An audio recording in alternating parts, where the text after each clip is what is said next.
رب اشرح لي صدري ويسر لي أمري واحلل عقدة من لساني يفقه قولي رب اشرح لي صدري ويسر لي أمري.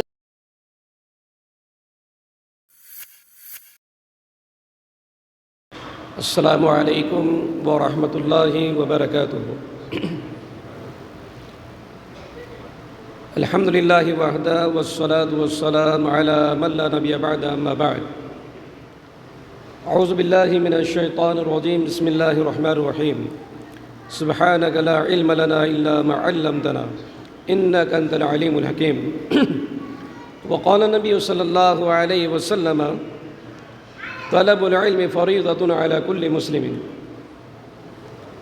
معزز حاضرین، نوجوانوں اور عزیز بچوں، چند ایک باتیں یہ کہ سب سے پہلی بات ہمیں اور آپ کے لیے بہت ضروری ہے کہ دین کی حفاظت کے لیے، اللہ کے دین کی نشر و اشاعت کے لیے، اللہ کے دین پر اٹھنے والے اعتراضات کے جواب دینے کے لیے دینی علم کا حاصل کرنا بہت ضروری ہے. علم ہوگا تو ہمارے اندر اللہ کا ڈر بھی آئے گا، کیونکہ اللہ تبارک و تعالیٰ کا ارشاد ہے انما یخشی اللہ من عبادہ العلماء، کہ اللہ سے حقیقی معنی میں ڈرنے والے اہل علم ہوا کرتے ہیں. اور یہ علم کے لیے ضروری نہیں کہ ہم کسی ادارے میں ایڈمیشن لیں، ڈگری حاصل کریں تبھی جا کر کے علم والے کہلائیں گے. بہت ضروری ہے، یہ بھی بہت اہم مسئلہ ہے، یہ بہت اہمیت ہے، اس کی ہونا بھی چاہیے. لیکن ہر ایک آدمی نہیں کر سکتا کہ وہ کسی ادارے میں جائے، ایڈمیشن لے، ڈگری حاصل کرے.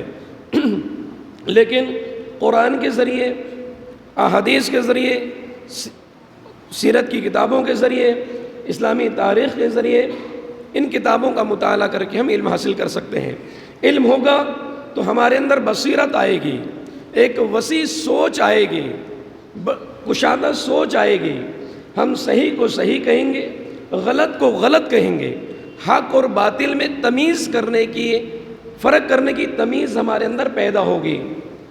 ہم جھوٹ کو جھوٹ کہیں گے، جی مشورہ دینے کی صلاحیت اور قابلیت آئے گی، فیصلہ کرنے کی تمیز آئے گی. یہ ساری چیزیں آئیں گی. لیکن ایک جو نقصان بہت بڑا ہو رہا ہے اس کی طرف نشاندہی کروں گا میں. وہ نقصان کیا ہو رہا ہے کہ ہمارے لیے شیخ گوگل اور علامہ یوٹیوب بنے ہوئے ہیں. ہمارے لیے شیخ گوگل بنے ہوئے ہیں اور علامہ یوٹیوب بنے ہوئے ہیں. ہمارے اندر تمیز نہیں ہے کہ ہم سن کس کو رہے ہیں. بغیر تمیز کے ہم نے موبائل کھولا، یوٹیوب آن کیا، کلک کیا، کسی کو بھی سننے لگ گئے. کوئی بھی داڑھی والا دکھا، امامے والا دکھا، چند کتابیں اس کی ٹیبل پر دکھیں، ہم نے سننا شروع کر دیا. اور صرف سننا ہی نہیں، اسی پر بس نہیں کیا ہم نے، بلکہ اس کو سن کر خود بھی عمل کرنے لگے. وہی عقیدہ، وہی منہج، وہی سوچ، وہی نظریہ، وہی فکر ہمارے اندر آنے لگی اور وہ چیزیں ہم دوسروں کو بھی دینے لگے.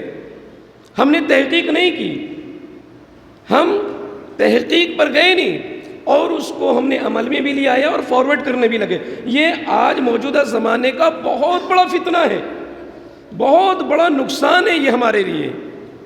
اس پر ہمیں غور فکر کرنا ہے. یہ اس میں دین کا خسارہ ہے، امت کا خسارہ ہے اس پر. اسی طریقے سے گوگل کے اندر کوئی بھی چیز ہم نے ٹائپ کی، اس سے متعلق چند چیزیں آئیں اور ہم نے اس کو پڑھا اور پڑھ کر کے وہ چیز اپنے اندر لے آئے ہم اور اس کو دوسروں تک پہنچانا شروع کر دیے. یہ دین کا بہت بڑا بگاڑ ہے. ان وجوہات کی بنیاد پر ہمارے نوجوان کیا کر رہے ہیں؟ علماء سے دور ہو رہے ہیں، علماء سے دور ہو رہے ہیں. جو علم علماء کی رہنمائی میں، علماء کی سرپرستی میں حاصل کرنا چاہیے تھا، وہ چیز ہم سے ختم ہوتی چلے جا رہی ہے. اور جب یہ چیز ختم ہونے لگی تو ہمارے نوجوان بڑی تیزی کے ساتھ میں گمراہی کے راستوں پر جانے لگے. اور ایک بات بتاؤں میں آپ کو، گمراہ لوگوں کی سب سے بڑی پہچان، گمراہ راستے کو اختیار کرنے والوں کی پہچان اور گمراہ کرنے والوں کی پہچان ایک یاد رکھ لیجئے گا، یہ نقطے کو یاد رکھیے، انشاءاللہ ہم اپنے دین و ایمان کی حفاظت کر لیں گے، عقیدے کی حفاظت کر لیں گے۔ جتنے بھی گمراہ فرقے ہیں، گمراہ تنظیمیں ہیں، یہ لوگ عوام کو علماء سے کاٹتے ہیں، کیونکہ عوام جب تک علماء سے جڑے رہے گی وہ ان کا اپنا مقصد پورا نہیں ہوگا۔ وہ عوام کو، نوجوانوں کو، سائنس پڑھنے والوں کو، ٹیکنالوجی پڑھنے والوں کو، تاریخ پڑھنے والوں، ان لوگوں کو خاص طور پر علماء سے دور کرتے ہیں۔ علماء سے یہ نوجوان دور ہوئے تو ان کے شکنجے میں آ گئے، اور جب ان کے شکنجے میں آ گئے تو انہوں نے اپنے جال میں ان کو لے لیا، سنبھالی اپنی جال میں۔ تو نوجوانوں اور میرے بھائیوں، حاضرین، سب کے لیے میری ایک مؤدبانہ گزارش ہے، نصیحت ہے کہ ہم ایسے لوگوں کے جال میں بالکل نہ آئیں جو لوگوں کو علماء سے کاٹتے ہیں اور علماء سے دور کرنے کی کوشش کرتے ہیں، اور علم صرف علامہ گوگل سے اور شیخ یوٹیوب سے نہ حاصل کریں، بلکہ علماء سے جڑ کر کے حاصل کریں گے تو انشاءاللہ ہمارا دین و ایمان محفوظ رہے گا، ہم صحیح عقیدے پر رہیں گے اور ایمان مضبوط ہوگا ہمارا، اور ہم جو بھی عمل کریں گے انشاءاللہ وہ کتاب و سنت کے مطابق ہوگا اور اللہ کی بارگاہ میں وہ قابل قبول ہوگا اگر اخلاص کے ساتھ میں وہ عمل ہو رہا ہے۔ اللہ رب العالمین سے دعا ہے کہ اللہ تبارک و تعالی ہمیں ان باتوں پر اور جو باتیں بھی کہی گئی ہیں، یہاں شیخ محترم نے جو باتیں بڑے پیارے انداز میں اور بڑے تجربے کی باتیں کی ہیں، اللہ تبارک و تعالی غور و فکر کے ساتھ ہمیں ان باتوں پر کامل طور پر عمل کرنے کی توفیق عنایت فرمائے، اور ہر گمراہ فرقے، ہر گمراہ تنظیم اور غیر منہجی لوگوں سے اللہ تبارک و تعالی ہماری حفاظت فرمائے، آمین۔ وآخر دعوانا ان الحمدللہ رب العالمین، والسلام علیکم ورحمۃ اللہ وبرکاتہ۔